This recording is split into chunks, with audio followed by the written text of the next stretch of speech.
శ్రీ గురుభ్యో నమః. రుభుగీత 15/5/2022 పౌర్ణమి. ఈ ఉదయాన్నే అనుకోకుండా అరుణాచలం బయలుదేరాం సతీమణి కోరికపై. దారిలో ఉండగా మృత్యుంజయులు గారు దారి ఖర్చులకని ఫోన్పేలో పైకం పంపారు. నిజంగానే ఆ పైకం దారిలోనే ఖర్చయిపోయింది. నా పైకాన్ని చాలామంది వద్ద దాచుకున్నాను. దాన్నే వారు నాకు దక్షిణ రూపంగా ఇస్తున్నారు. నాకు నేనే ఇచ్చుకున్నాను, నాది నేనే పుచ్చుకున్నాను అని ఇచ్చే పుచ్చుకునే దక్షిణ వల్ల ఇరువురికి ఫలం అంటారు మా గురుదేవులు. లౌకికం నుండి అలౌకికానికి చేసే ప్రయాణంలో జ్ఞానాంబ ప్రసాదించిన దారి ఖర్చులే ఆయుస్సు. నా పుణ్యాన్ని జ్ఞానాంబ కొంగుముడిలో దాచుకున్నాను. దాన్నే నాకు ఆయుస్సు రూపంగా ప్రసాదిస్తోంది. ఆ అర్థాన్ని, ఆయుస్సును, ఈ అర్థాన్ని, ధనాన్ని పరమార్థానికే వినియోగించాలి. అరుణాచలేశ్వరుడి దర్శనం, రమణాశ్రమ సందర్శనం, అరుణాచల ప్రదక్షిణం, ఇవన్నీ చూడడం నా అదృష్టం అనుకునేవాణ్ణి అప్పుడు. ఇవన్నీ చూడవలసి రావడం నా ప్రారబ్ధం అని అనుకుంటున్నాను ఇప్పుడు.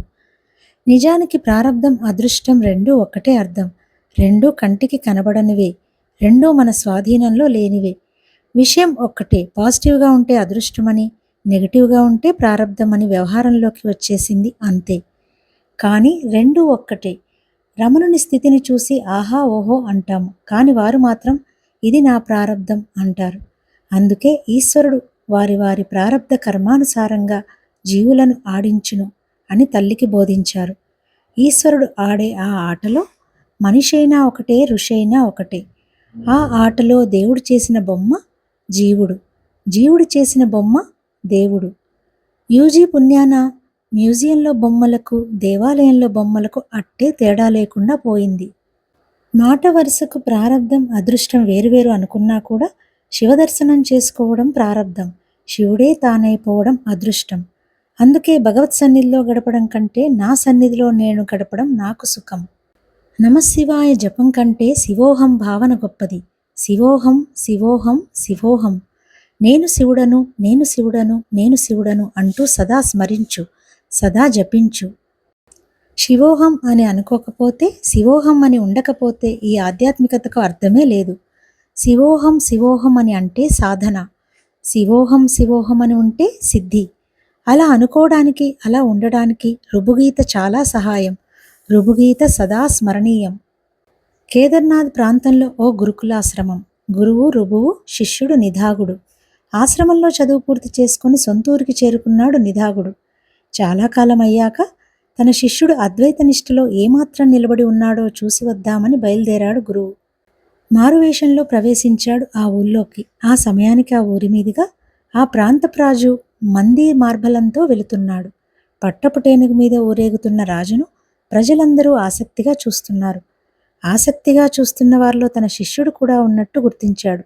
శిష్యుని పక్కనే నిలబడి, రుభువు, బాబు ఏమిటా సందడి? నిధాగుడు తల త్రిప్పకనే, కనబడ్డం లేదా? రాజుగారు ఏనుగు మీద ఊరేగుతున్నారు. రుభువు, ఊరేగింపు అనేది అర్థమైంది కానీ రాజు ఏనుగు అన్నావే, అది అర్థం కాలేదు. నిధాగుడు చిరాగ్గా, పైనుండేది రాజు, కిందుండేది ఏనుగు. రుభువు, ఏనుగు రాజు అనేది అర్థమైంది కానీ పైన క్రింద అన్నావే, అవి అర్థం కాలేదు. నిధాగుని కోపం తారస్థాయికి చేరుకొని ఆ పృచ్ఛకుణ్ణి వంగమని అతని వీపుపైకి ఎగిరి కూర్చొని, నేను పైన నీవు క్రింద అన్నాడు. రుభువు, పైన క్రింద అనేది అర్థమైంది కానీ నేను నీవు అన్నావే, అది అర్థం కాలేదు. ఇలాంటి మాటలు పలికేది మన గురువుగారొక్కరే, అంతే. ఆ శిష్యుడికి అనుమానం కలిగి ఆ ఆగంతకుని వైపు తేరిపారా చూశాడు. ఆశ్చర్యం, తన గురువే. సాష్టాంగపడ్డాడు. శిష్యుణ్ణి లేవనెత్తి హృదయానికి హత్తుకున్నాడు. ఆ రుభువు తన శిష్యుడికి ప్రబోధించిన అద్భుత గ్రంథమే రుభుగీత. అద్వైత శాస్త్రాన్ని అభ్యసించే ప్రతి ఒక్కరూ రుభుగీత చదివితే గాని అద్వైత సిద్ధి పరిపూర్ణం కాదు అనడంలో ఏమాత్రం అతిశయోక్తి కాదు. కారణంలో కార్యం ఉండదు, కార్యంలో కారణం ఉంటుంది. మట్టిలో కుండ ఉండదు, కుండలో మట్టి ఉంటుంది. కార్యం అనేది ఓ తోపకమే గాని కార్యం అస్సలు లేనే లేదు అని తెలిస్తే కారణం ప్రసక్తి కూడా ఉండదు. ప్రస్తావించడమే ప్రధాన దోషం. ప్రస్తావిస్తే జ్ఞానం కూడా అజ్ఞానమైపోతుంది. ప్రస్తావిస్తే దైవం కూడా ప్రపంచమైపోతుంది. ప్రస్తావిస్తే ఒకటి కూడా రెండు అయిపోతుంది. ప్రస్తావించుకుంటే అది అదిగానే ఉంటుంది. అందుకే దానిని ప్రస్తావించకు, నిర్వచించకు, ఆలోచించకు. అసలు నోరే తెరవకు. బ్రహ్మం గురించి వాగేదంతా వ్యర్థమే, తలచేదంతా వ్యర్థమే. వాక్కు మనసు బ్రహ్మాన్ని గ్రహించలేవు. దేనిని అందుకోలేక వాక్కు మనసు వెనుదిరుగుతాయో అదే బ్రహ్మము అంటుంది తైత్తిరీయం. నేనే కేంద్రం అన్న ఒక్క మాటకు విస్తరణ రూపమే రుబుగీత. విశ్వరూప సందర్శనం అనేది అప్పటికప్పుడే చూపబడిన ఓ ప్రదర్శన కాదు. అర్జునుడి వరకే పరిమితమైన నేను కృష్ణ భగవానుడు ఇచ్చిన అవగాహన వలన విస్తరణ రూపం దాల్చి అనంతమైన నేనుగా మారుకుంది. నది సముద్రంలో కలిసి సముద్రమే అయినట్లు సమస్తము ఏకాత్మ వస్తువుగా తోచింది. ఒకటి లేనప్పుడు రెండు అనేది కూడా లేదు, రెండు లేనప్పుడు ఒకటి అనేది కూడా లేదు. ఏకం అనేకమయ్యింది అంటే ఒకటి రెండు మూడు అయ్యిందని కాదు. అనేకం అంటే అది తత్, ఏకం కూడా కాదు అని క్రొత్త అర్థం చెప్పారు మా గురువుగారు. ఒకటి ఒకటిగా ఉండడమే గాని ఒకటిని ఒకటి అని అనడం పొసగదు. ఒకటి అనగానే అది రెండైపోతుంది, రెండు అనగానే అది మూడైపోతుంది.